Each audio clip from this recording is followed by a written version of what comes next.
Selamat datang saudara dalam kasih Kristus. Saya mengucapkan selamat datang juga untuk setiap anggota grup baru HYT. Selamat bertemu dalam kasih Tuhan. Hari ini kita belajar tentang pembuat sejarah. Sebelumnya kita berdoa dulu. Tuhan, kami mengucap syukur buat kasih setiamu, kuasa-Mu yang tidak pernah bersekutuan dalam kehidupan kami. Kami bawa seluruh pelayanan hari ini apa-apa. Kuasa-Mu bekerja, Engkau yang mengerjakan sesuatu yang ajaib, selalu luar biasa. Haleluya. Amin.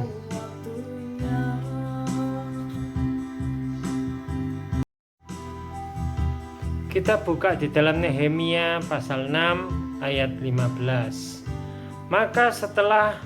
Maka selesailah tembok itu pada tanggal 25 bulan Elul dalam waktu 52 hari. Ada sesuatu yang menarik kalau sudah lihat dalam cerita ini. Nehemia memperbaiki tembok Yerusalem dalam 52 hari. Itu sesuatu yang luar biasa. Tidak ada seorang pun bisa membangun tembok dalam 52 hari. Selain itu, zamannya Nehemia, banyak negara, banyak bangsa yang ingin menyerang Yerusalem supaya tidak terjadi tembok itu jalan, tidak terjadi tembok itu terbangun. Tapi tembok itu bisa terbangun. Itu suatu mujizat yang Tuhan kerjakan, yang Tuhan nyatakan atas orang Israel. Kalau kita lihat orang Israel itu bagaimana kondisinya hari itu, apakah dia orang yang kaya? Kalau kita bicara dia soalnya kaya Pak, karena dia pasti punya penghasilan sehingga semuanya bisa terjadi. Kalau kita lihat di dalam Nehemia pasal 5 ayat 5, dikatakan, sekarang walaupun kami ini saudara sekandung dengan saudara-saudara sebangsa kami dan anak-anak kami sama dengan anak-anak mereka, namun kami terpaksa membiarkan anak-anak lelaki dan anak-anak perempuan kami menjadi budak. Dan sudah berapa anak perempuan kami harus membiarkan diri dimiliki orang. Kami tidak dapat berbuat apa-apa karena ladang dan kebun kami sudah di tangan orang lain. Dalam cerita itu kalau saudara lihat, bangsa Israel, orang Israel yang tinggal di Yerusalem mengalami ekonomi yang sangat buruk. Anak-anak mereka jadi budak dan anak-anak perempuan mereka dijadikan pelacur. Mereka tidak memiliki kebun, mereka tidak memiliki apa-apa. Kebun anggur, ladang mereka tidak punya. Kami tidak dapat berbuat apa-apa. Dalam kondisi itu mereka tidak dapat berbuat apa-apa. Mereka menangis, mereka mengalami kehancuran.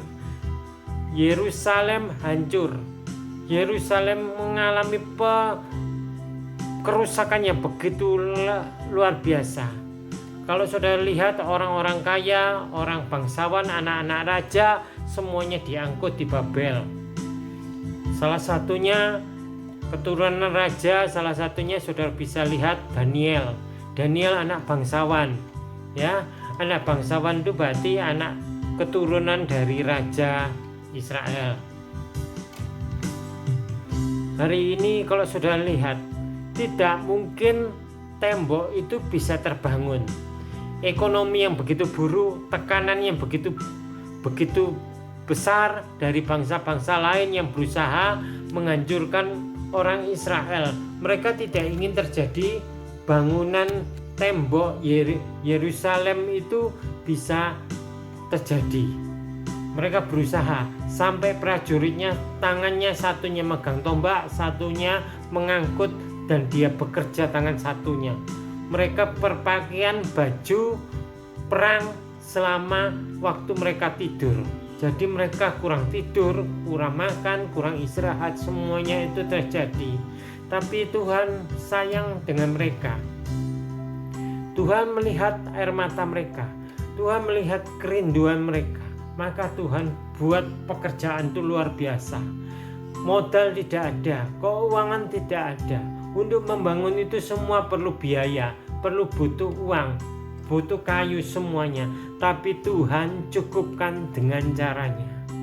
Hari ini saudara sedang hadapi masalah apapun, mungkin saudara berkata, enggak mungkin, tidak mungkin.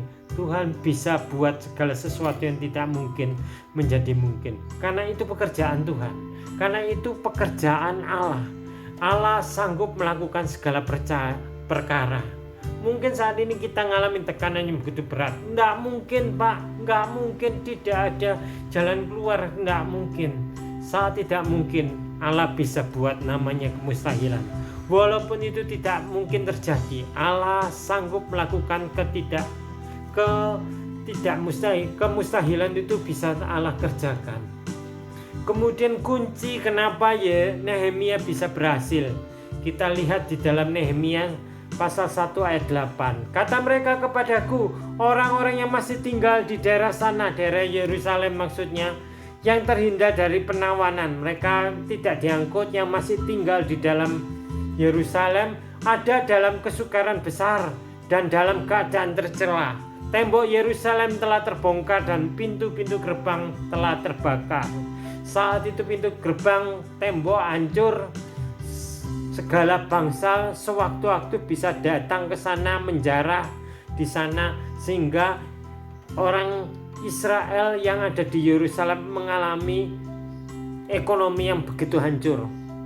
Mereka mengalami perampokan, pencurian sewaktu-waktu. Jadi mereka begitu sangat miskin saat itu. Tapi di pasal 4 dikatakan, ketika aku dengar berita itu, duduklah aku menangis dan bergabung selama beberapa hari.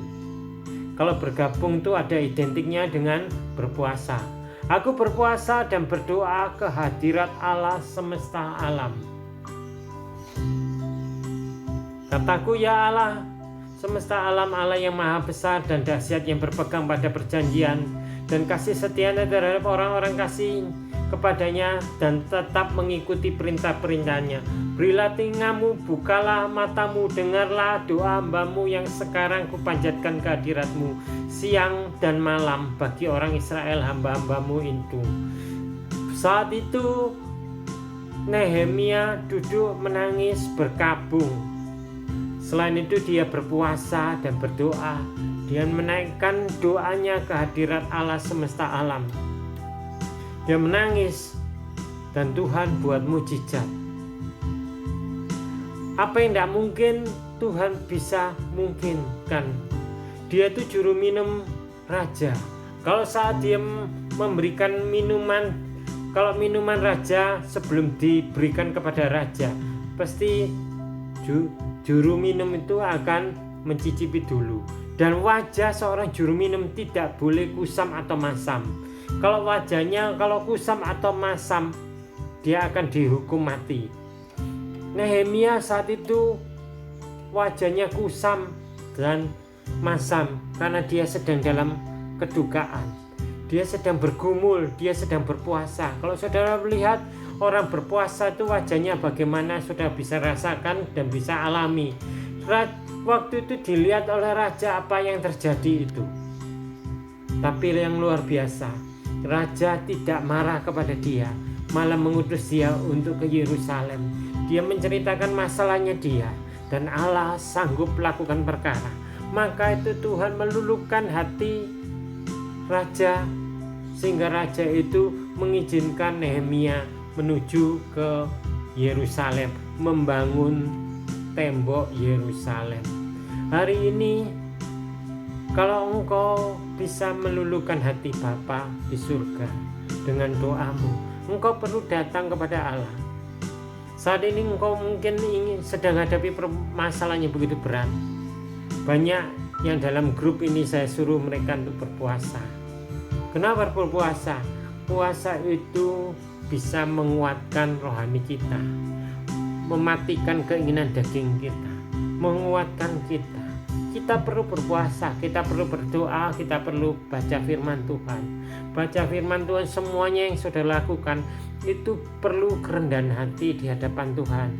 Kerendahan hati. Nehemia sedang saat itu menghadapi masalah itu, dia merendahkan hati di bawah kaki Tuhan, dan Tuhan buka jalan atas semuanya, termasuk raja memberi kekuatan, memberi kesempatan dia untuk membangun tembok Yerusalem. Dan tembok Yerusalem hari itu juga terbangun dalam tempo 52 hari. Apa yang nggak mungkin, apa yang mustahil itu pekerjaan Tuhan. Kalau saudara saat ini sedang berkata tidak mungkin, mustahil, itu pekerjaan Tuhan. Percayalah, engkau punya Allah yang hidup, punya Allah yang sanggup melakukan perkara yang dahsyat. Hari ini berdirilah teguh dalam imanmu, berdirilah teguh dan percayalah semuanya terjadi itu punya Tuhan, punya rencana yang terbaik dalam hidupmu. Haleluya, amin. Kita berdoa. Tuhan, terima kasih buat kasih setiamu Tuhan. Ajar kami ya Bapa, percaya dalam segala sesuatu yang terjadi dalam hidupan kami. Janjimu tak pernah berkesudahan dalam hidupan kami, karena Engkau Allah yang ya dan amin.